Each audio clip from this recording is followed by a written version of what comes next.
All right, so tell me if this starts to sound a little too familiar and a little close to home.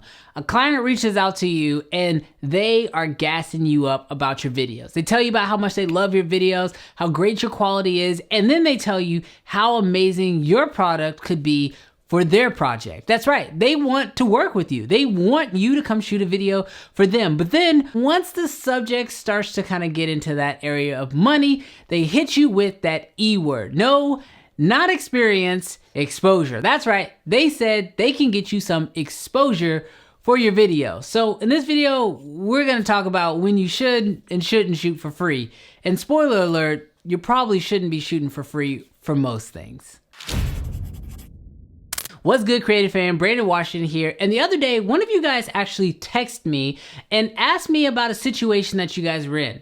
You said that you had a client who reached out and wanted you to shoot a video for free. Now, this person had just got started and they were trying to get some experience underneath their belt. And so they were wondering if it was a good idea to shoot for free.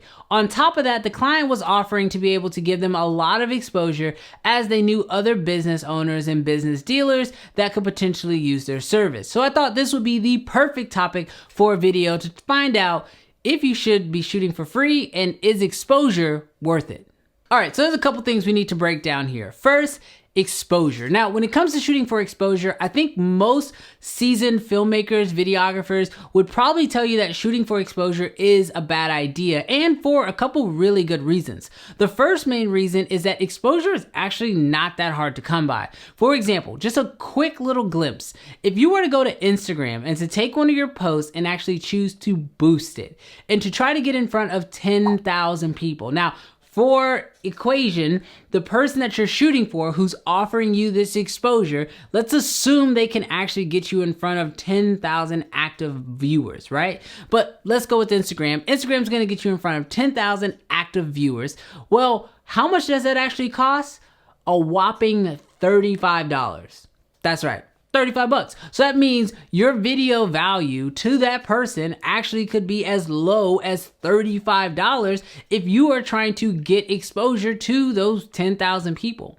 On top of that, when you're actually shooting a video for free for someone else, you're hoping that the exposure that they're trying to get you is to people who actually are not only in need of your service, but are actively looking for someone to actually provide said service. See, it does no good to get yourself in front of a bunch of eyeballs if none of those people actually need or want your service of videography. So this is one of those reasons why I typically say that shooting for exposure can be a really kind of sketchy rope that you have to kind of walk along, because you got to make sure that the exposure you're getting is actually valuable, knowing that those people are wanting your service going forward.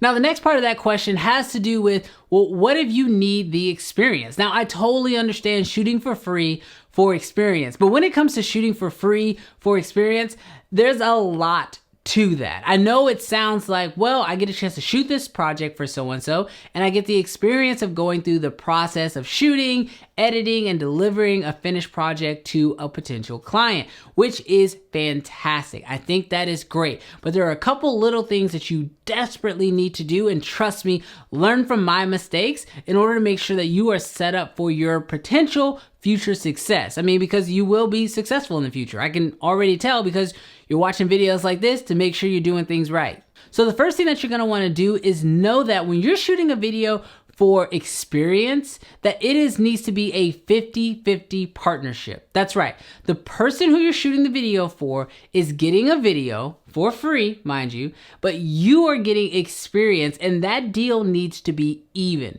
So what this means is that you have to figure out what exactly you're willing to give.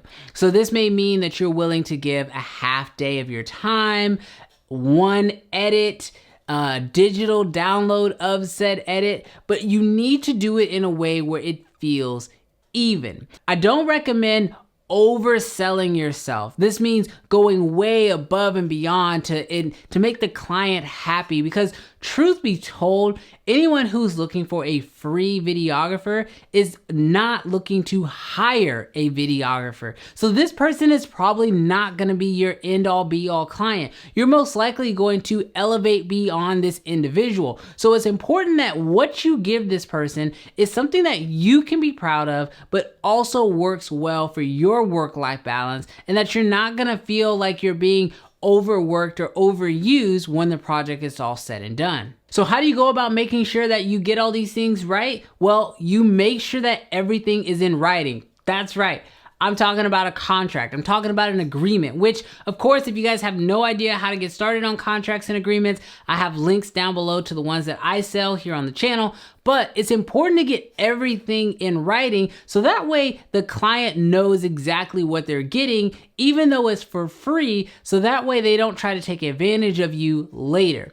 On top of that, it's important for you at that same point to do something that I wish I would have done on all my contracts, or even I wish I would have had contracts when I was shooting stuff for free, but that is to actually put the real value on that contract. So what I mean by that is when you're shooting videos for free, even though the actual value, the monetary gain that you're getting is zero, you need to make sure that you are putting what the actual value of that video is on the agreement, but then also notate that you are giving them a 100% off discount because this is your first video for them. Whatever you got to put on there, put that in there. And the reason why you want to do this is so that if this first video goes well and they decide to come back to you, they have a mental and financial status for what that type of video should cost them.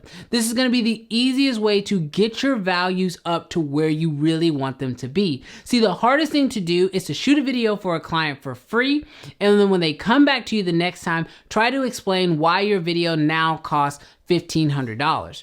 See, they are stuck on the zero, and they never saw another number. So they didn't really understand exactly what they were getting, but monetary numbers make it easy for your clients to understand what they got for free. And if they know they got a $1,500 video for free, when it comes to getting you the next time, it's gonna be easier to give you that $1,500 because now they feel like they got two videos for that same price.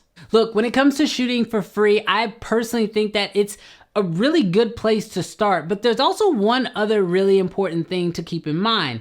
Times are a little bit different. I know a lot of filmmakers say that the best place to start is for shooting for free, which I do think is kind of important, but the truth is that you can actually shoot for free for yourself. See, there's so many videos out now that can teach you how to shoot product videos at home, or you can come up with creative ways to shoot your own spec work to where you're actually creating your own project. So that way you have full creative control, you have time, your own deadlines, whatever you need to create your own projects. Shooting for free doesn't mean you always have to shoot for other people. Shoot your own stuff. And more importantly, shoot stuff that you want to get paid to shoot. A lot of times when you shoot for clients, even for free, they put their own expectations on the project. But the truth is that when you shoot for yourself, you get a chance to really create something that you want to make. You get a chance to put your own stamp on it. And then when you start to put that out there for people to look at and to fall in love with and to ultimately want to hire you to create similar content, you're showing them the content that you really want to be creating. So that way, that's what you get hired for, not just the projects that you've shot in for other people. See, the whole idea of shooting for free never really ends. I mean, I know filmmakers today who have Alexas and big production companies, and they still shoot certain projects for free because sometimes you just want to shoot the project. It's totally fine to shoot for free, but you have to have a reason behind shooting for free. If you're shooting something because it's something that you want to do, that you're passionate about, it's something that you want to add to your demo reel, or the project just seems right. I mean, like, I can say for myself, like the first concert I ever shot, I shot 100% for free, and it was because I wanted to. I loved the artist. I planned on going to the concert anyway, and so I just threw my hat in the ring to try to see if there was any way I could actually just get on stage and use my camera as a way to do it. And that's ultimately what happened. See, it's totally okay to shoot for free, but it's important that one, you make sure that you're not being taken advantage of, you know your value and know your video's worth, so that way when you go to sell it to the next client, you are setting yourself up for success. If you guys have any questions about this, please leave those down in the comments. Let's actually make this like a whole list. Like, I would love to know what projects you guys have shot for free and what advice you have for other people's. I mean, this is the creative fam. We are a family here. So down in those comments, let me know what you've been shooting for free. Give some advice to other people down in the comments as far as what they could be doing. But thank you guys so much for checking out this video. Again, links to my contracts down below, and I'll catch you guys in the next video. Peace.